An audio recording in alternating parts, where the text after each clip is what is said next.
Bueno, muchísimas gracias en primer lugar a la Casa Sefarad por darnos esta oportunidad de poder presentar el libro de Enrique y a todos vosotros por asistir porque bueno, pues para nosotros es muy importante dar a conocer este tema desconocido, silenciado y bueno, además tenemos la oportunidad de escuchar a Benito Bermejo, es historiador, es especialista en el tema de la deportación de los españoles. Es el que más sabe de este tema y entonces vamos a poder escucharle y luego ya hablamos también un poco de mi experiencia con mi tío abuelo y espero que os guste. Hola, buenas tardes. Bueno, se supone que ahora simplemente es un saludo, ¿no? Porque no entramos todavía en materia o va a ser después cuando... Vale. Bueno, pues... Bueno, pues muchas gracias a todos por estar con nosotros. Yo lo primero que tengo que decir es que, bueno, si estoy aquí, sobre todo, es porque yo creo que de los que estamos presentes en la sala soy de los poquitos que he conocido a Enrique Calcerrada.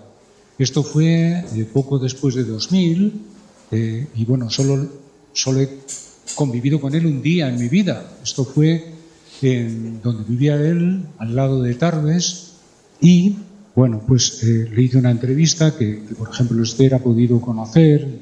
Luego podemos escuchar algún fragmento. Lamentablemente yo entonces todavía no disponía de una cámara, aún si hubiera sido un año después o así, pues lo hubiera grabado en vídeo, solo lo tengo en audio.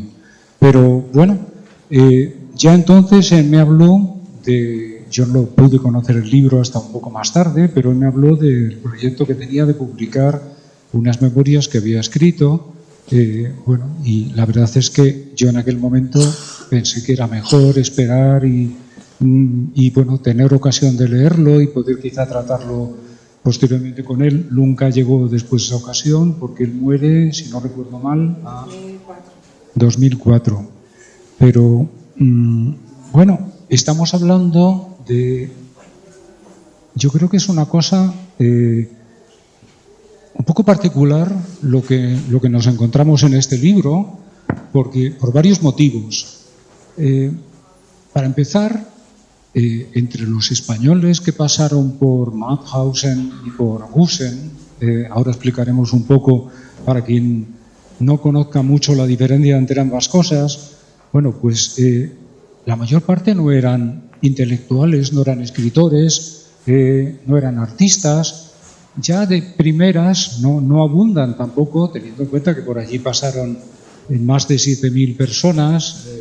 Bueno, primero, la mayor parte, como no sobrevivieron, no tuvieron ocasión de contarlo, pero entre quienes sí sobrevivieron, quienes llegaron vivos hasta mayo del 45, tampoco abundaban las personas que tuvieran bueno, pues las habilidades como para poder plasmar por escrito sus recuerdos. Y aquí nos encontramos con Enrique Calcerrada, que a priori no tenía demasiadas cartas como para convertirse en un portavoz, en un narrador de esto, porque, por lo que sabemos, no tenía, más allá de la educación elemental, lo que era entonces, que normalmente los niños a los 10, 11 años ya abandonaban los libros, ¿no? Y Enrique nos sorprende porque, primero, dos cosas. Yo he conocido a otros muchos que salieron del campo de Mauthausen o de otros campos, y una cosa que comparten la mayor parte de ellos es que no volvieron a España normalmente, como Enrique, que volvió, pero vamos, brevemente, y yo incluso he conocido a algunos que no volvieron a pisar nunca a España, ¿no? Pero una cosa llamativa para muchos de ellos era que después de muchos años, por ejemplo, el lenguaje, su uso del español, ya se había complicado bastante, lo mezclaban mucho con el francés, tenían un problema, en cierto modo, de mantener, además hay cosas muy divertidas, ¿no? Que en el lenguaje este de los españoles de Francia, incluso en alguna obra de teatro de estas de Miura, da lugar a situaciones muy cómicas, ¿no? Bueno, pues Enrique, vemos aquí que nos muestra una escritura increíblemente bien con un español muy pulido y resulta llamativo, sus referencias literarias incluso, y recordamos eso, que es una persona que no tenía más allá de la excepción elemental, pero que es obvio que ha tenido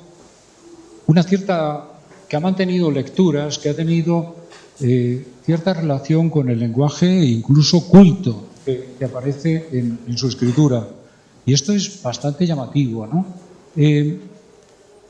Otra cosa que yo quisiera destacar, en Enrique no hay la voluntad, digamos, de contarnos algo inhabitual, algo insólito, aventuras, entre comillas. Él es consciente de que lo que ha vivido él, el haberlo podido contar, es la excepción. Y entonces él también recuerda varias veces, en cierto modo, su compromiso a este respecto, un poco de ser la voz de los que no han podido contarlo, de los muchos compañeros que no han tenido que no llegaron en vida más allá de del año 42, 43, y ahora hablaremos un poco de cuál es la secuencia normal entre los que vivieron lo que vivió Enrique. ¿Qué otra cosa yo creo que podríamos destacar de esto? Yo le he dado bastantes vueltas a esto y digo, Enrique acabó leyendo, acabó conociendo mucho o poco de lo que los demás escribieron. Yo creo que sin duda él mantuvo un cierto interés por mantenerse un poco al tanto de lo que se había escrito por parte de otros, ¿no? Él hace, no muchas, pero hace alguna referencia a esto. Y otra cosa llamativa también es que, por lo que sabemos, él comienza la escritura de sus recuerdos, los plasma por escrito, bastante tarde, ¿no? Ya pasadas casi,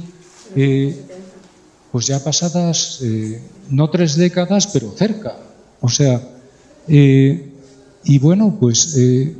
yo creo que para él supuso también una forma de, como diríamos, de llegar a un cierto acuerdo con su propia memoria, porque hay una elaboración en esto que queda bastante... la forma que él acaba plasmando esto, que incluso él creo que lo expresa en algún momento, no es fácil. O sea, para él supone una cierta vuelta atrás, una cierta vuelta... O sea, el hecho de volver a poner en claro sus recuerdos supone una experiencia no especialmente fácil, aunque él la ve necesaria. Yo voy a hacer simplemente voy a trazar un poco cuáles son el recorrido de Enrique, pero en paralelo con los que sufren lo que sufrió Enrique. Enrique llega a Gusen, porque él sobre todo va a insistir en Gusen, llega a Mauthausen en uno de los, no de los primeros transportes, pero sí que es en una fase bastante, no recuerdo la fecha, es cuando llegan los mayores transportes, pero no los primeros. Los primeros han llegado a lo largo del año 40. Y no va a tardar mucho en pasar a Gusen. El campo central, que algunos de vosotros habréis conocido estos dos espacios, ¿no?, que apenas está a unos 5 kilómetros del campo anejo de Gusen, pues en la práctica fue solo el lugar de prisión, el lugar de sufrimiento de los españoles en la mayor parte de los casos, solo durante unos meses, porque la secuencia habitual es que acaban siendo enviados a Gusen. Gusen se había creado ya en el año 40, pero desde enero del 41 empiezan a ser enviados transportes de españoles, aunque ya había habido otras nacionalidades que habían sido, por ejemplo, polacos, están siendo mandados, y acaba siendo bastante más grande que el campo principal, que el campo central. Gusen acaba teniendo varias decenas de miles de presos simultáneamente y Mauthausen se mantiene, bueno, pues un número inferior, pero sobre todo Gusen va a ser un centro de producción más adelante, tanto por las canteras como por las fábricas subterráneas, y acaba siendo no solo Gusen, pero estos campos anejos mucho mayores que el campo principal. Esto tiene que ver con un cambio importante que tiene lugar en el campo de Mauthausen. La primera fase, que podemos decir que en el caso de los españoles va del 40 al 42, para el campo ya existía desde unos meses antes, pero la primera fase pues se caracteriza porque allí rigió el sistema que los propios responsables de Mauthausen y de estos campos habían definido, y lo vamos a decir con sus propias palabras, Vernichtung durch Arbeit, o sea, exterminio mediante el trabajo. Lo digo así además con las palabras que utilizan ellos porque cuesta creerlo, ¿no? Que en sus papeles, en sus documentos, lo formulen así: exterminio mediante el trabajo. Esto, por decirlo así rápidamente, se traducía en que normalmente de un preso se extraía la fuerza de trabajo durante unos meses, y esto unido a que trabajo extenuante, trabajo duro normalmente, esto unido a que la alimentación era bastante insuficiente, pues normalmente llevaba a un desfallecimiento general. Normalmente la gente terminaba en los huesos, terminaba muriendo en unas condiciones atroces. No había, en el caso de caer alguien enfermo, normalmente no se podía contar con una asistencia médica. Los médicos en Gusen, si acaso, tenían muchas veces una intervención que se traducía en acelerar la muerte de los que ya estaban moribundos. Entonces, esto normalmente llevaba, y no estoy hablando solo de los españoles, normalmente llevaba en este periodo que llamamos de exterminio mediante el trabajo, a que un preso con frecuencia, pues al cabo de 4, 5, 6 meses, pues acababa muriendo, ¿no? Podemos decir de hambre, en realidad podía ser en las consecuencias directas de las circunstancias en las que estaba. Es decir, que no hay que fiarse demasiado de las causas de la muerte que aparecen en los registros de los fallecimientos, porque yo creo que muchas veces son pues ficticias, pero normalmente es ya por inanición, se puede decir que es el cuadro general, ¿no? Bueno, pues esta era la situación entre el 40 y el 42, y normalmente para el que ha llegado en vida hasta el año 42 o para el que ha llegado después, porque hay presos españoles pocos, pero no españoles son más numerosos, que han llegado después, normalmente a partir del verano del 42, un preso tiene ya más opciones, tiene más cartas para llegar en vida hasta el final. En el conjunto de Mauthausen y de todos sus campos, hablamos como de unos 200.000 presos, y más o menos, por simplificar, la mitad de ellos murieron en el tiempo de su cautiverio. Es decir, 200.000, de los cuales murieron 100.000, un 50%. Si comparamos con lo que pasa con los españoles, 7.000 y unos pocos cientos, y poco más de 2.000 supervivientes. Es decir, casi exactamente 2/3 de los españoles murieron allí. Esto es peor que algunos colectivos, mejor que otros. Hay otras nacionalidades, otros contingentes de presos que llegaron más tarde, a lo mejor, que tuvieron una suerte más favorable, y otros peores. A mí se me ocurre, por ejemplo, mencionar dos colectivos: los prisioneros de guerra soviéticos, que llegan más tarde que los españoles, que empiezan, estamos hablando de verano del 41, ataque contra la Unión Soviética, y empiezan a llegar a Mauthausen y a Gusen en el otoño. Bueno, pues ellos sí que prácticamente son eliminados en su totalidad. Estoy refiriendo a estos primeros contingentes, ¿eh? Después ya hay otros que van a conocer una situación tal vez distinta, pero de esos varios miles de prisioneros soviéticos terminan, en este caso, en unas condiciones más extremas, más atroces que lo que he descrito antes. Al cabo de pocos meses son auténticos esqueletos. Y estoy ahora, según lo digo, viendo, me aparece en mi memoria la fotografía, las dos fotografías que presentó Francisco Boix en el proceso de Nuremberg, cuando fue testigo de la acusación, y justamente eran los últimos que quedaban en vida de los primeros prisioneros soviéticos llegados en el otoño del 41. Y esta fotografía está tomada casi al borde de la primavera del 42 y aparecen aproximadamente 30 presos y son auténticos esqueletos que se mantienen en pie, pero es algo extremo, es algo tremendo. Bueno, pues esto, con lo cual la mayor, si no la totalidad de estos primeros, estamos hablando de varios miles, son eliminados en el espacio de pocos meses.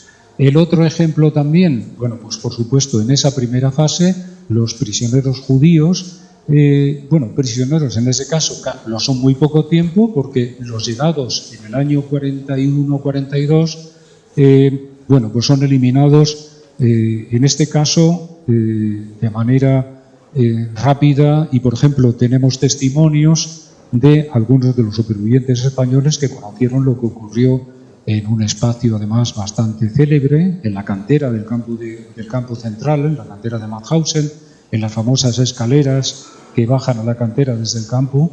Bueno, pues como allí fueron eliminados muchos de ellos a tiros por las SS. Me estoy refiriendo a los primeros transportes de judíos que llegan de la primavera del 41 desde Ámsterdam. Todo esto precede en mucho, y creo que es interesante que tengamos un poco en cuenta esto, precede en bastantes meses a lo que hemos llamado el Holocausto, a la puesta en marcha de forma industrial del exterminio de los judíos de Europa. Esto, como sabemos, tiene lugar principalmente en un espacio normalmente más al este, en el este de Europa, y en unas proporciones, en unas dimensiones ya enormes. Estamos hablando ya no de unos miles ni decenas de miles de víctimas, como el caso de Mauthausen, sino de varios millones, y estamos hablando de sitios como Auschwitz y los campos, lo que hemos conocido como campos de exterminio. Y aquí yo quisiera hacer algo en lo que me gusta siempre insistir, y es que no son dos cosas que no tengan ninguna conexión. Y ahora hablaremos de esto también.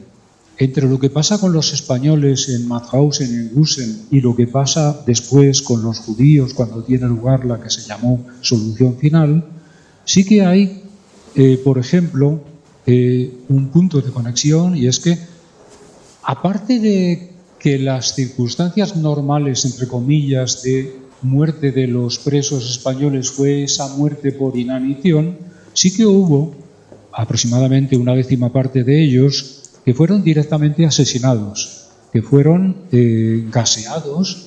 Estamos hablando de unos 451 españoles que fueron gaseados en las cámaras de gas, no en Mauthausen, que también las hubo en momentos más episódicos, sino las instalaciones que existían en Hatheim, en el castillo de Hatheim, a unos 40 kilómetros de Mauthausen o de Gusen.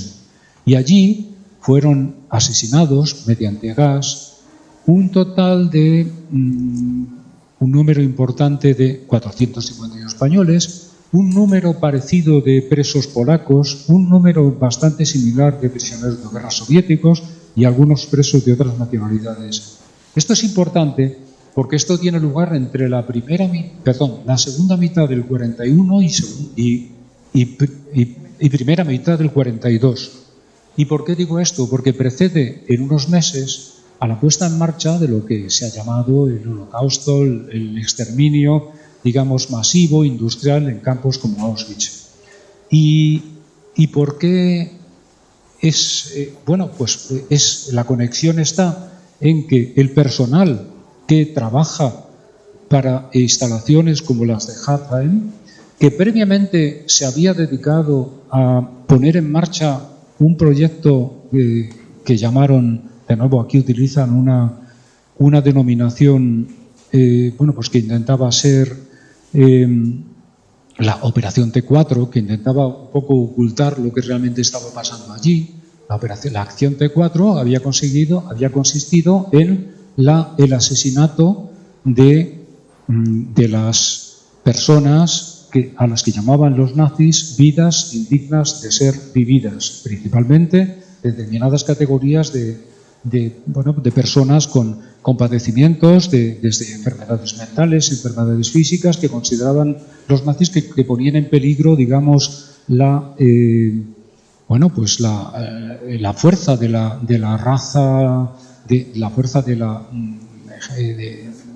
pureza de la raza alemana y su capacidad de enfrentar una guerra como estaba ya en los planes de ellos, ¿no? Después de Hathain había funcionado al principio para esto, pero desde la segunda mitad del 41 han cesado esta actividad porque ha habido una serie de escándalos en Alemania. Entonces han considerado que no les beneficiaba un revuelo en la opinión pública al ser un poco ya a empezarse a conocer lo que estaba pasando allí. Y lo que va a ocurrir es que van a ser enviados a sitios como Hathain presos de un campo como Mauthausen, sobre todo de Gusen y también desde Dachau. Y así vamos a ver cómo son asesinadas estas categorías de presos que hemos dicho ahora. Y entre ellos 451 españoles, seleccionados normalmente en Gusen, seleccionados normalmente entre los presos que estaban en peores condiciones. Y nos preguntamos ahora, ¿y por qué se molestaban en asesinar mediante gas a presos que ya se estaban muriendo? Bueno, pues muy probablemente esto tenía un carácter experimental, un carácter de perfeccionar el sistema industrial de asesinato, y entonces vamos a ver poco después cómo gran parte del personal que está a cargo de sitios como Hathain y algunas otras instalaciones en otras zonas del territorio del Tercer Reich, bueno, pues los vamos a ver a partir del año 42 al frente de instalaciones donde ahora ya se iba a asesinar no por miles, no por decenas de miles, sino por millones de personas, y en este caso de los judíos de Europa. Entonces vemos cómo estos españoles, que no solo españoles, presos soviéticos y demás, que han sido seleccionados para ser gaseados, han servido como material de experimentación para ese perfeccionamiento de esas maneras sistemáticas, industriales de asesinar.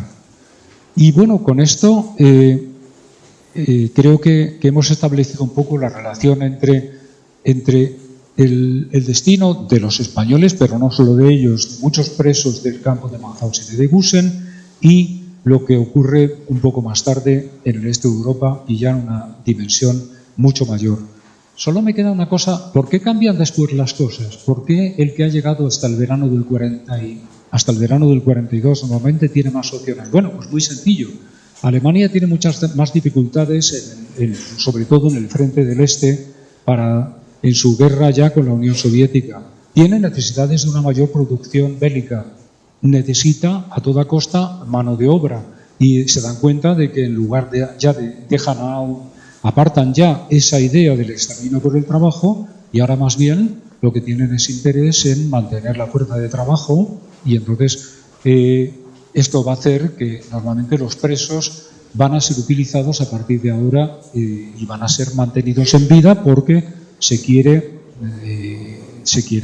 continuar esa producción industrial. Entonces Mauthausen se va a convertir a partir de ese momento, verano del 42, en la cabeza de una red de hasta 40, simultáneamente no, pero hasta 50 subcampos. Gusen era uno de ellos, pero llegó a haber otros. Algunos de ellos llegan a tener alguna decena de miles de presos, y bueno, dedicados principalmente ¿a qué? Pues a la producción industrial. a producir, por ejemplo, los precedentes. Ahora hablaríamos de misiles, entonces hablaban de bombas volantes, determinada producción que Alemania tiene necesidad de llevarse de los grandes núcleos industriales a lugares ya más apartados porque ha cambiado otra cosa. Y es que ahora la aviación aliada está consiguiendo bombardear las ciudades de Alemania y entonces la producción se va a llevar bajo tierra y de ahí que Gusen, por ejemplo, sea pues uno de los emplazamientos donde se crean fábricas subterráneas. Por ejemplo, algunos de los que estáis aquí habéis podido visitar hace apenas unas semanas los espacios de estas fábricas subterráneas, lo que queda de ellos. Y bueno, pues esto es lo que explica. No es que la Alemania nazi tuviera intención, digamos, de se hubieran convertido a la filantropía, sino que tienen necesidad de producción bélica y eso explica que, bueno, pues que un preso como Enrique, como otros que haya llegado vivo hasta el verano del 42, haya podido mantenerse después un par de años más en vida hasta conocer la liberación del campo ya cuando llegan los primeros soldados americanos en mayo del 45. Y yo creo que ya me estoy entendiendo muchísimo y que ya debería de, bueno, pues de concluir esto. Y yo no sé qué podría decir más yo creo que habrá ocasión ahora de volver con el libro de Enrique y poder, pues no sé, subrayar alguna cosa particular de lo que él cuenta. Y yo creo que entonces mejor le paso a Esther la palabra.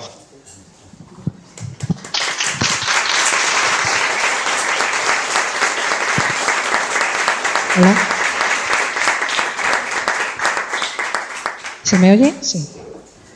Bueno, pues os agradezco de nuevo que hayáis venido. Lo que pasa es que ya voy a empezar cortando el rollo porque, aunque os agradezco muchísimo el hecho de que estéis aquí, tenéis que tener claro que ni vosotros deberíais de estar aquí, ni yo tampoco. Esto tendría que haber ocurrido hace muchísimos años, no conmigo, sí con Enrique. Él escribió este libro en los años 70. No consiguió que se publicara en una editorial muy sencilla para amigos y familiares, que nadie más tuvo acceso a él, en 2003. O sea, pasaron 30 años desde que lo escribió hasta que consiguió que se publicara. A los pocos meses murió. El libro al menos lo pudo tener en sus manos. Y bueno, yo estoy muy contenta de que el libro ahora esté publicado. Y os vuelvo a decir que os agradezco muchísimo que estéis aquí porque tenemos la posibilidad de contar estas historias silenciadas, pero bueno, ante todo es una vergüenza que esto ocurra tan tarde y de esta manera. Nunca es tarde, de todas formas, seguiremos intentándolo siempre. Entonces, bueno, os voy a contar un poco el recorrido de Enrique, el recorrido del libro, que empieza pues cuando termina la guerra, está prácticamente perdida y 500.000 de republicanos cruzan los Pirineos hacia Francia en ese exilio tan tremendo que tuvieron que vivir. El libro termina cuando los liberan en mayo de 1945 y tiene la suerte de salir vivo, como ha dicho Benito. No fueron muchos los españoles que tuvieron esa suerte y bueno, pues el libro es el recorrido que hace. Os voy a ir poniendo algunas imágenes que muchas veces explican mucho más que cualquier cosa que yo os pueda decir. Este es Enrique. Enrique era mi tío abuelo, es el hermano de mi abuelo. El que está sentado es mi abuelo Pepe y el que está de pie es Enrique. Podéis ver Enrique en 1937, 19 años, la guerra de España. Creo que no hace falta explicar mucho más, es un niño. Da cosa ver que estas personas fueron las que se metieron en una guerra que duró lo que nadie podía imaginar, que les llevó a un exilio que no podían soportar, que no podían tampoco imaginar lo mal que les iban a tratar y que fueron deportados a campos de concentración nazis por defender unas ideas en las que ellos creían. Bueno, hubo 9.300 deportados, pero como ha dicho Benito, había de todo tipo. Evidentemente Enrique no pudo estudiar, tuvo que ser autodidacta, venía de una familia muy pobre Y bueno, pues al final, él, cuando empieza la guerra, no tiene idea de política. No, él solo sabe, él nació en Madrid, pero vivió en Villarta y en Puerto Lápice, y en aquella época ellos no recibían noticias, no sabían de política. Trabajaba en el campo y en lo que salía y en lo que podía, y se enteraban de las cosas por el pregonero. Entonces, él lo único que percibía era que con la República estaba habiendo cambios para bien, y le estaba gustando. Sabía que se iba a poder estudiar, que todo el mundo iba a poder estudiar. Y sobre todo era un defensor de la democracia durante toda su vida, respetando cualquier tipo de ideología. Entonces, él va a Madrid a luchar y a defender lo que cree que es el sistema que hay establecido, y no le parece normal que haya este golpe de Estado, pero no va mucho más allá. Luego él, en la guerra y en el exilio, fue donde se empezó a formar y a entender verdaderamente lo que eran los valores de la Segunda República, con lo cual es para que nos pongamos en situación de los chavales que se metieron ahí y dónde terminaron y por lo que terminaron ahí, que no tiene ningún sentido, que no hay nada que pueda explicar 3 años de guerra, 40 años de dictadura y que llevemos casi 50 años de democracia y que sigamos en el más absoluto silencio sobre todos estos temas.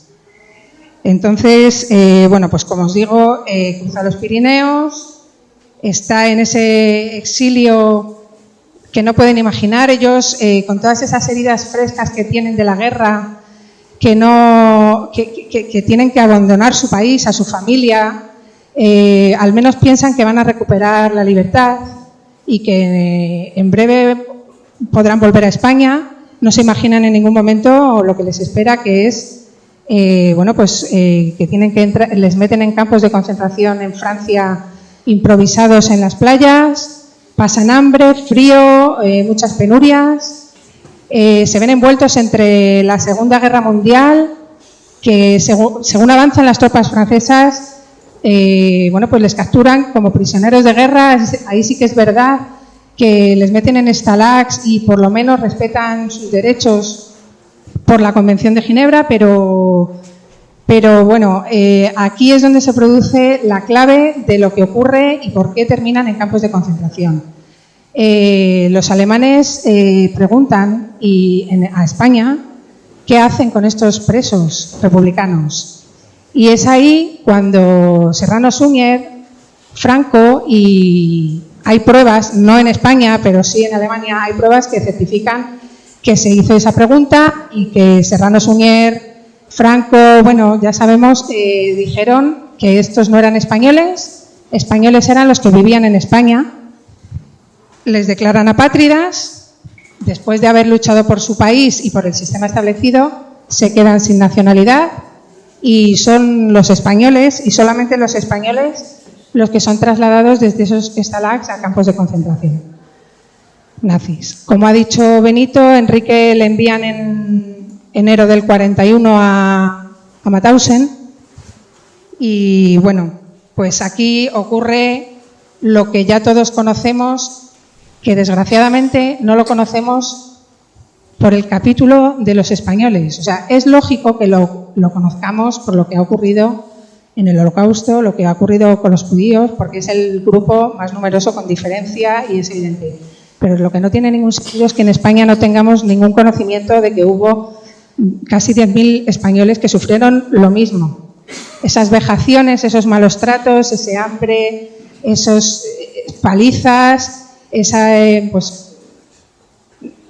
todo lo que se les hizo allí, pues lo sufrieron también ellos.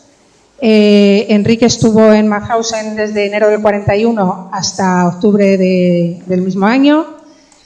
Le trasladan a Gusen, pues por lo que ya ha dicho Benito, que habéis escuchado, son despojos humanos cuando los llevan a Gusen, no pueden tirar más de ellos, y les llevan allí pues a un campo de concentración que empezó siendo un anexo a Mauthausen, que terminó siendo igual o más grande, que los españoles le llamaban el matadero, porque como dice Enrique en su libro, su grado de maldad aumenta con respecto a Mauthausen en muchísimos grados.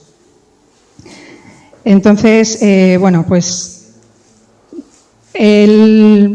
por suerte, el primer factor es por suerte, claro, sobrevive, también es por la edad, como cuando empieza la guerra tiene 18 años, cuando entra en los campos tiene 22, eso también le salva, puede aguantar más que otra persona que es más mayor y bueno, finalmente es de los que es liberado en mayo del 45 y bueno, pues creo que esto es más que suficiente para que entendáis el porqué de que este libro salga y que lo conozcamos todos. Es tiene muchísimo valor.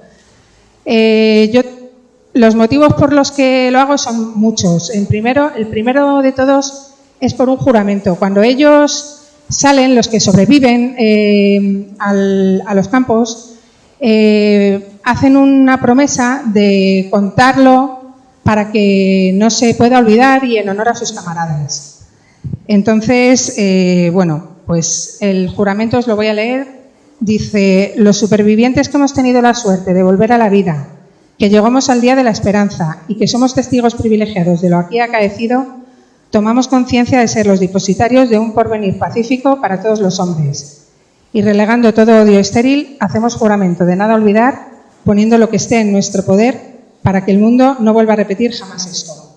Es decir, aquí con este juramento están pensando en sus camaradas asesinados y están pensando en las futuras generaciones que somos nosotros. Como hacían los republicanos en todo esto, no pensaban en ellos, pensaban en comunidad, pensaban con solidaridad y con este sentimiento y ese sentido de comunidad que hacían constantemente. Entonces, ellos hicieron este juramento. Enrique, como la mayoría, los que pudieron, porque luego los que sobrevivieron, sí, tuvieron suerte, pero tuvieron que vivir toda su vida con esto. Y muchos no pudieron ni abrir la boca, pues porque psicológicamente no todo el mundo es igual y lo lógico es que no quieras ni... Bueno, la gran mayoría de ellos contaban que se levantaban en su casa pero se acostaban otra vez en el campo y tenían pesadillas. Bueno, ¿qué os voy a contar? Enrique tuvo la suerte de poder tener la fuerza para escribir este testimonio. Y fue su manera, él siempre estuvo involucrado con todo esto, pero su manera de cumplir con ese juramento fue esta. Entonces, él no quería hablar en primera persona, le daba mucho pudor, pero reflexionó muchísimo y llegó a la conclusión de que evidentemente era necesario escribir esto. Entonces, no puede ser que consiga que se publique en 2003 y quede guardado en los cajones y en las estanterías de los familiares y los amigos. Eso es el primer motivo por el que yo cuando lo leo no puedo dar crédito y no tengo otro motivo que salga publicado. Si él esperó 30 años, yo podía esperar todo el tiempo que hiciera falta. Y costó muchísimo, pero por lo menos ya lo tenemos aquí. Lo que os digo, él en los años 70 escribe, o sea, va a Mauthausen, vuelve con su hijo para que lo conozcan. Es ahí porque él durante todos los años, desde que lo liberan hasta los años 70, reflexiona sobre la necesidad de escribir o no. Y cuando ya le enseña a su hijo a Mauthausen y lo conoce, ya vuelve con la decisión tomada de que sí es necesario, de que sí lo va a escribir. Y bueno, este es Enrique, la foto es muy mala, no está nada nítida, pero es que es Enrique en Mauthausen. Entonces, lo de que sea nítida no es lo de menos. En los años 70. La foto de al lado es la portada que él dibujó de su libro. Tiene el número de registro de Mauthausen, tiene el número de registro de Gusen y lo hemos sabido después de ponerle título, lo llamó Ni odio ni olvido. Son 4 palabras que creo que tampoco hace falta decir muchísimo más. Dicen todo lo que era Enrique y todo lo que eran todos los deportados. No tenían rencor después de lo que habían vivido. Y bueno, os voy a leer también un fragmento de las reflexiones que él hace, porque aunque tenga claro que es necesario, aún así sabe la dureza del tema y reflexiona mucho sobre la necesidad o no. Dice: largas reflexiones, comienzos, vacilaciones y nuevos comienzos han llevado a mi alma y conciencia a la conclusión de que los hechos que relato en esta historia no tenían que quedar sepultados por el tiempo ni borrados por el olvido, porque quienes los conocemos de primera mano pagamos en su momento un precio demasiado elevado para que se pierda su memoria y porque el silencio pueda privar a muchas generaciones de saber los detalles de la amarga odisea que tuvieron que vivir muchos de sus antepasados, algunos quizás parientes suyos por línea directa, cogidas en el huracán de 2 guerras en las que demostraron el coraje, la resistencia y la fortaleza de ánimo que tenían y el orgullo de ser españoles que sentían. Este párrafo, además de bonito, creo que así os podéis hacer una idea de la línea que él sigue, las reflexiones que él hace y que, aparte de lo duro que es los hechos objetivos, también las reflexiones que hace y los valores que transmite son dignos de leer. Otro de los motivos por el que este libro tiene que estar esto es común a todos los temas de la guerra, de la posguerra, de las víctimas del franquismo, al fin y al cabo. Es el silencio. Hay que romper con ese silencio atronador, intencionado. Y bueno, pues mientras nuestro Estado no quiera afrontar y contar, los deportados han muerto ya todos, no se les ha hecho homenaje, no se les ha hecho honor. Tenemos que seguir los familiares y tenemos que seguir dando a conocer todas estas historias para romper con el silencio y para hacerles honor a ellos. Y luego, bueno, otro motivo, y me parece también fundamental, es Gusen. Gusen es un campo de concentración desconocido. Nosotros no conocemos ni siquiera el nombre. Hemos oído Mauthausen, no sabemos que hubo españoles, pero hemos oído el nombre. Gusen, nada. Pues bueno, fue el campo donde la gran mayoría de los españoles terminaron, donde la gran mayoría de los españoles fueron asesinados. Es un campo que está desmantelado y esta foto también es lo que os decía antes de que hay veces que una imagen vale más que cualquier cosa que yo diga, pues esta imagen es clarísima. La que está en blanco y negro es el portalón de Gusen en los años 40 y la que está en blanco y negro es un chalet privado que es el antiguo portalón de Gusen. Bueno, pues ahora mismo es una zona de chalés, una urbanización de chalés de alto nivel. Ahí, bueno, pues hubo un prostíbulo también en Gusen que ahora mismo es también un chalet. Creo que aquí ya no hace falta que diga muchísimo más. Tenemos que conocer Gusen y por eso este libro es tan necesario. Enrique estuvo desde octubre del 41 hasta mayo del 45 en Gusen y cuenta su día a día.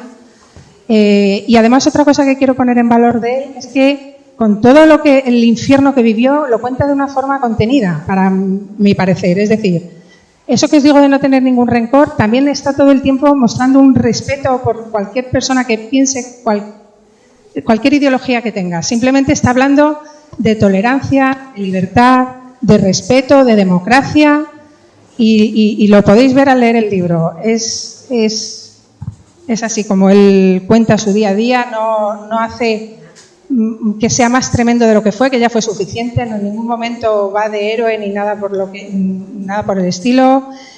En fin, me parece que es digno de leer también por todo esto. Para que nos hagamos una idea de lo que debía de ser Gusen, que era muchísimo peor que Mauthausen, os voy a leer también un fragmento que este es duro, es muy duro, pero es que es la única manera de que nos hagamos a la idea de dónde estuvieron. Dice, bueno, os voy a poner un poco en antecedentes. Enrique llega a Gusen y el primer día que está allí, están por la tarde, cuando termina la jornada de trabajos forzados los que están en la cantera, se abre el portalón y entonces Enrique y otros camaradas están esperando a que entren bueno, pues los presos que han estado todo el día en la cantera, porque saben que hay españoles y están esperando a ver si les ven a esos españoles que saben que han entrado antes, a ver si les ven y les reconocen y bueno, pues para ver un poco. Entonces, ellos están fijando en los triángulos azules. Los españoles llevaban el triángulo azul de apátridas y ellos están mirando a ver cuándo entran los triángulos azules. Empiezan a entrar los primeros presos y ellos ven pues que la situación que tienen es mala, evidentemente, pero bueno, se esperaban que fuera peor. Están sucios, están mal, se les ve muy delgados, muy mala situación, pero aguantan. Lo que pasa es que según van avanzando, van entrando los que están en peores condiciones.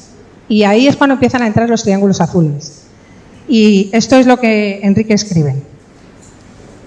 Dice, pero tras ellos el panorama cambió radicalmente. Ahora sí, ahora aparecían los triángulos azules que formaban masa en un tropel desordenado. Los grupos llegaban en paquetes, agrupados en montón, en vez de en filas regulares, apoyándose unos en otros para avanzar sin caerse. Mis ojos se abrían hasta salirse de las órbitas, buscando entre los triángulos azules al primo. Bueno, es que también tuvo un primo, Enrique, allí en Gusen, que salió con vida, igual que él, increíble. Buscando al primo, a los amigos con los que había pasado largos años juntos, a los camaradas salidos del campo central unos meses antes, pero nada, imposible reconocer a nadie. Estos ya no eran hombres, sino montones de trapos que solo con mirarlos nos dejaban paralizados de tristeza y espanto. Sin embargo, ese cuadro dantesco, tan horripilante como se nos presentaba, no era sino el preludio de lo que venía detrás. El último comando, el mayor de todos, el más numeroso, el peor. Lo más gordo, lo más horrible que una persona pudiese llegar a imaginar, estaba acercándose al portalón de entrada. Puedo asegurar que los minutos que siguieron fueron para mí de los más tristes de mi vida. Una vida, por cierto, bien rellena de sucesos angustiosos y de trágicas sensaciones. Aseguro que solamente el tener que describir y narrar lo que sentí cuando por primera vez vi entrar al campo al siguiente comando me acarrea trastornos y reminiscencias angustiosas e insoportables, con los que mi cuerpo me asalta con temblores fríos, las lágrimas invaden mis ojos y la emoción me cierra la garganta. No, ningún hombre, cualquiera que sea, haya sido o será, merece tal castigo. Ese comportamiento estaba fuera de toda regla, fuera de todos los extremos. Detrás del baucomando venía el tropel, que tanto nos había erizado la pelada cabeza, el que producía aquel ruido sonoro que escuchábamos al abrirse las puertas del campo. Ahora que los teníamos a 2 pasos, podíamos distinguir las voces guturales, los lamentos y quejidos lastimeros. Los estruendos de los golpes también los oíamos ahora con toda nitidez, como si todo el murmullo del universo entrase en los oídos de golpe, como un castigo de Satanás o las sentencias del juicio final. Mi cuerpo empezó a temblar como si todas mis fuerzas me abandonasen al mismo tiempo, cuando vi que la mayor parte de esos hombres llevaban el triángulo azul en sus ropas, rotas en su mayoría, simples trapos en muchos de ellos. Pero venían tan desfigurados que no podía reconocer a ningún amigo, compañero o anterior vecino de barraca. Mi imaginación bogaba por todos los mares del pensamiento, en todas direcciones, recordando con ansias los trágicos hechos vividos, en particular el paso de la frontera francesa con la guerra perdida. Nos han traído aquí para darnos una muerte sin nombre, la peor de todas, grité en mi interior. Entonces, es que aunque sea duro, es necesario conocerlo, porque ellos... Yo me pongo en la situación, no me puedo poner, no nos podemos poner en la situación, pero ellos venían de la guerra, que no es poco, y habían pasado por ese exilio del que hemos hablado tan horrible.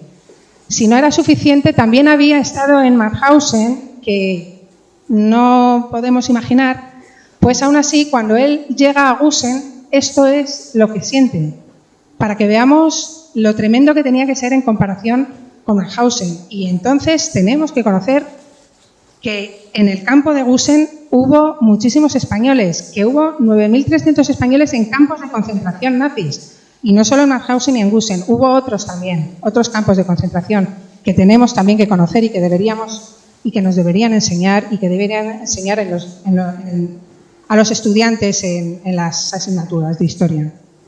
Es nuestra historia más reciente. Se dice que eso ya ha pasado, es nuestra historia más reciente. No es verdad que ya haya pasado hace mucho tiempo. Entonces, bueno, pues ya otro motivo que creo que a Enrique no le hubiera gustado mucho, pero que para mí es también muy importante, es por él. A él, ya os he dicho, no le gustaba personalizar, lo hizo por sus camaradas, lo hizo por las futuras generaciones, cumpliendo con ese juramento. Pero bueno, yo después de haber leído este libro de mi tío abuelo, al que nunca conocí, me ha enseñado tanto y creo que es un ejemplo para tantas personas que bueno, que también es por él, aunque a él no le hubiera gustado, esto es por él. Una persona que pasó por todo esto, que logró sobrevivir y tener una vida que pudo rehacer, que me cuentan que era una persona muy alegre, que encima se sentó a escribir este infierno durante años, que hizo hasta de su propio psicólogo al escribirlo. O sea, y bueno, pues que finalmente rehizo su vida y que tuvo una vida buena. Creo que es un ejemplo a seguir y yo quiero hacerle honor a él, por supuesto. Y luego, por supuesto, por esto, lo que os decía al principio, esto no puede ocurrir.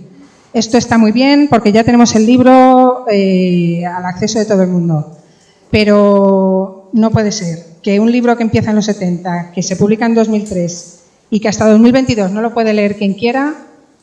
Es algo que ocurre, en este caso con el libro, pero que es por ese silencio y por esa traba que tenemos constantemente de querer contar todo esto. Y finalmente es por todos los deportados. Enrique lo hizo por todos ellos, por todos sus camaradas asesinados, por esa culpa de haber sobrevivido. Y bueno, pues por todos ellos creo que es necesario que conozcamos esta historia. Ahora os voy a contar algo que nunca hago, pero que creo que ya va siendo hora, y es que el libro, bueno, yo no tenía durante muchos años la posibilidad, no sabía qué hacer con ese libro, no sabía cómo poder hacer para que se editara, y fue a través de Carlos Hernández, periodista, investigador de este tema, que escribió en 2015 Los últimos deportados de Mauthausen. Y gracias a él yo lo empecé a leer este libro y vi que había leído el libro de Enrique.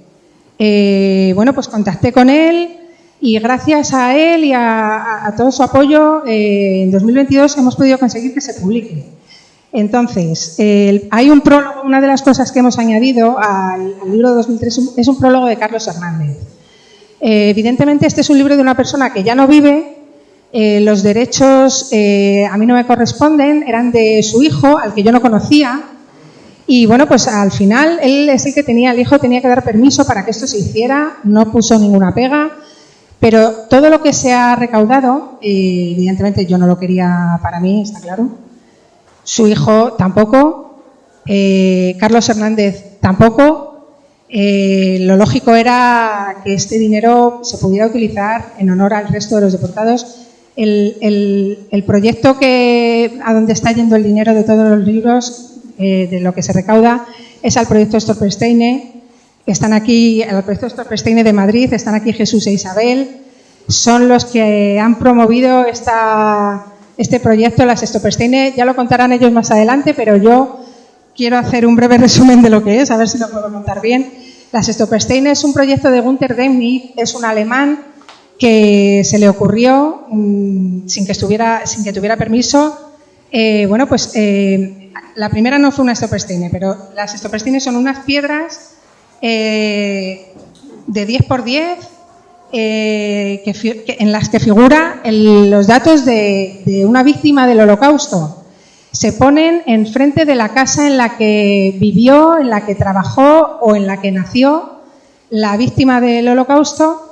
Y es un proyecto muy bonito porque es individual, pero a la vez es internacional, porque lógicamente con todas las víctimas que ha habido hay un recorrido y es un monumento internacional que está haciendo un recorrido por toda Europa, y creo que incluso en Argentina hay alguna.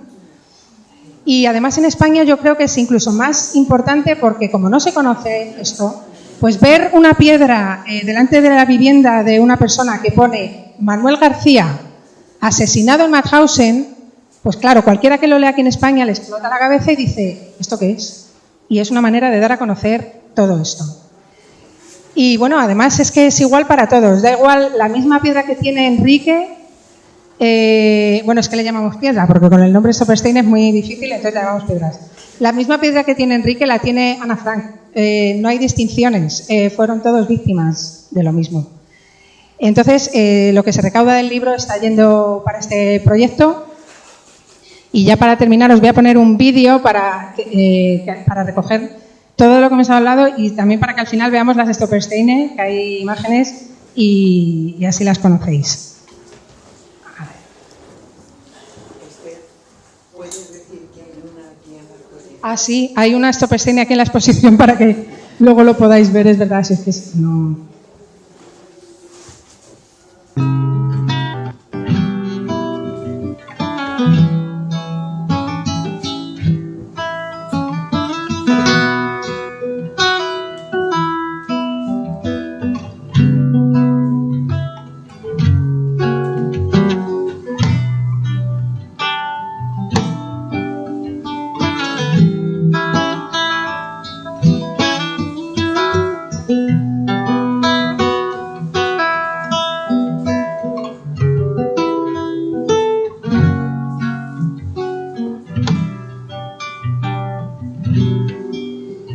vencidos de hambre,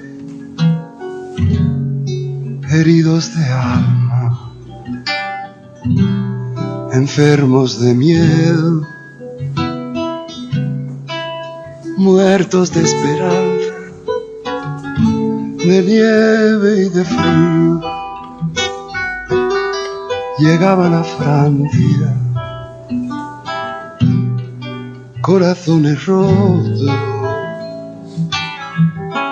en mudas gargantas,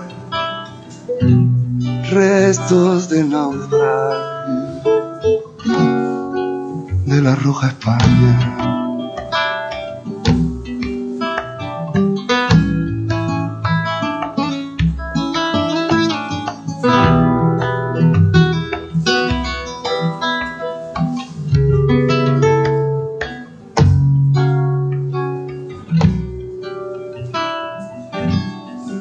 Perdida la paz,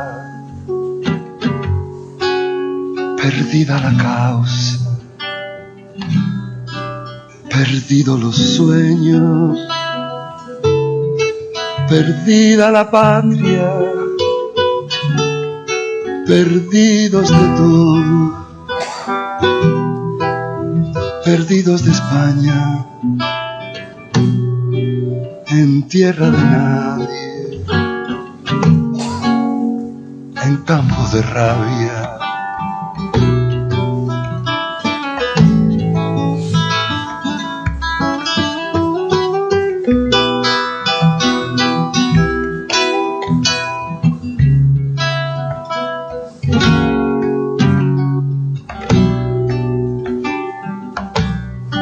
Porque Europa tiembla y el fascismo mata y el destino acecha y la guerra avanza y la muerte ronda tan cerca y tan flaca, tan cruel y certera, que a todos alcanza. Aquí están y vienen los hijos de España, los muertos sin nombre, los rostros sin cara. Aquí están y vuelven los que combatieron y dieron la vida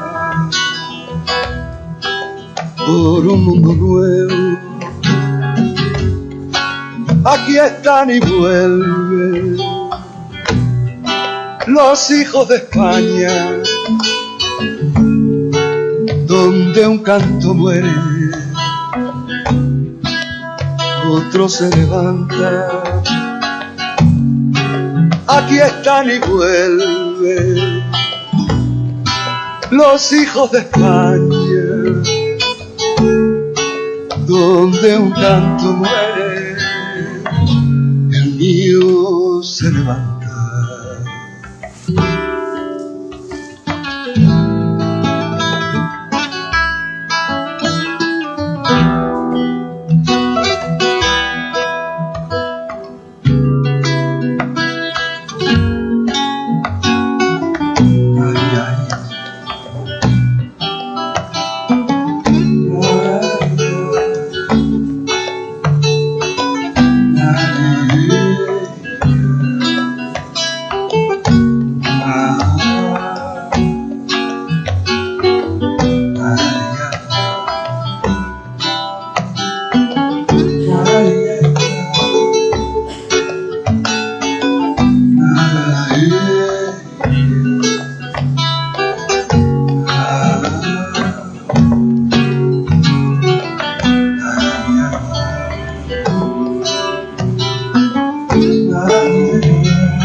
Bueno, pues vamos a tener ahora el privilegio de tener a David, que además es nieto de Francisco Ortiz Torres, que sobrevivió en el campo de Mauthausen, y él nació en Francia como su padre.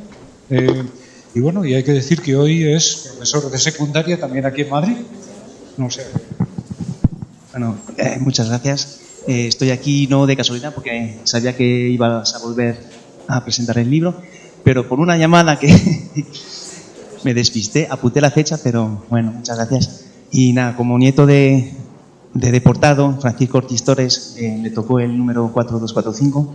Voy a recordar las vivencias de tantas personas como Enrique, y son rápidamente 3 temas.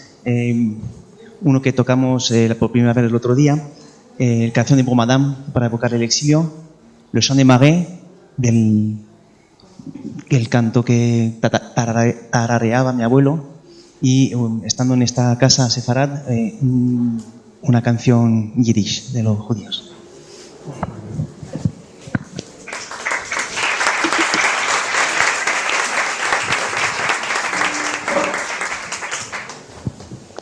Son muchas vivencias, muchos recuerdos, y si hay que pensar en recordarlos,